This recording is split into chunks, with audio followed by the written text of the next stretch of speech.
Hello experts, hello commerce lovers. Ministry of Corporate Affairs has introduced significant changes regarding DIN KYC, DR3 KYC. तो compliance जो है इसके एकदम clear हो गए हैं. To be directors holding DIN as on 31st March of a financial year shall now be required to file DR3 KYC web once every 3 consecutive financial year on or before 30th of June. और अगर कोई भी changes होते हैं इन directors mobile number, email ID या फिर residential address, that must be updated within 30 days through DR3 KYC web along with the prescribed fees. DR3 KYC web form ऐसा डबल कुछ भी नहीं है. Now these two forms have been substituted with the new DR3 KYC web form. These amendments shall come into force from 31st of March 26. इससे related जो notification आया था वो आया था dated 31st December 2025.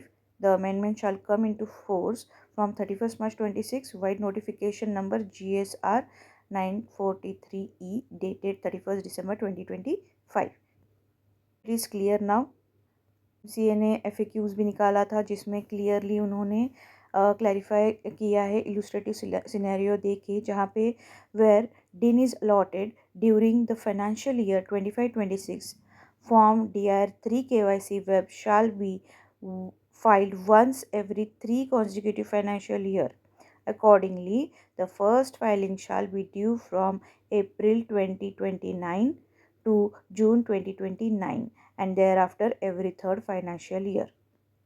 इसका मतलब ये है कि अगर DIN अलॉट हुआ है during 25-26, that means first April 2025 से लेके 31st मार्च 2026 तक अगर कोई DIN अलॉट हुआ है तो उसका 3 years काउंटिंग होगा 26, 27, 27, 28, 28, 29. ये होने के बाद अप्रैल से जून 29 तक हमें वो डेडलाइन आती है टू फाइल DIN KYC. समझ आ गया? अभी क्लियर हो गया सब doubts.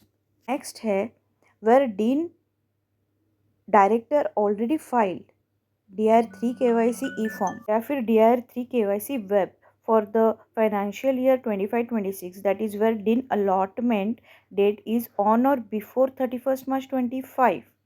No filing shall be required for 26-27, 27-28, provided there is no change in the KYC particulars. Accordingly, first filing in such case shall be due from April 28 to June 28. ये अपना case है जो existing है already, जिनका DIN allotment on और before 31st मार्च 25 हुआ है और उनका DIN KYC फाइल हो चुका है अप्रैल 25 1st अप्रैल 25 टू 31st मार्च 26 का. ठीक है, तो 3 years उनका काउंटिंग होगा. 25-26 वो भी काउंट होगा, मतलब हो गया है करके. 26, 27, 27, 28 मतलब अप्रैल से जून 2028 तक का काउंटडाउन बिगिन होगा उनका. ठीक है, दो ही चीज़ें हैं. DIN अलॉट हुआ होगा 25-26 को, तो 3 years का जो कूलिंग पीरियड है वो आपका जो नेक्स्ट DIN KYC आएगा वो अप्रैल से जून 29 वाला आएगा. एंड दूसरा ये है अगर DIN KYC फाइल ऑलरेडी हो चुका है ड्यूरिंग 25-26 एंड DIN अलॉटमेंट हो गया है ऑन और बिफोर 31st मार्च 25, तो 3 years का कूलिंग पीरियड आएगा एंड अप्रैल से लेके जून 28 तक का आपको फाइलिंग होगा. मतलब जो भी DIN KYC नेक्स्ट आएगा वो अप्रैल से जून 2028 होगा.